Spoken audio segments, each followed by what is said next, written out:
பார்த்தீங்கன்னா நிறைய பேர் வீட்டில் இந்த கவுளி சத்தம் போட்டுகிட்டே இருக்கும். சில பேர் வீட்டில் மேலே விழுந்துகிட்டே இருக்கும், அதிகமாக சத்தம் போடும். நம்ம எந்த விஷயம் பேசினாலும் சரி, ஒரு வீட்டில் உட்காந்து பேசிகிட்டே இருப்பாங்க, அந்த கவுளி என்ன செய்யும், சத்தம் போடும்.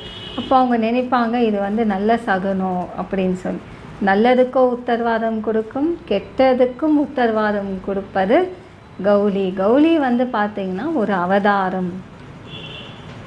சிவனுடைய அருளாக கவுளி சிவப்பனிடம் தவம் இருந்து ஒரு அவதாரமாக பூலோகத்தில் கவுளியாக சிருஷ்டியானவங்க. கவுளி பஞ்சாங்கமே இருக்குது, சாஸ்திர பிரகாரம் பஞ்சாங்கமே இருக்குது. நிறைய பேருக்கு ஒரு பயம், அது மேலே விழுந்துருச்சுன்னா கலகம் ஆகும்.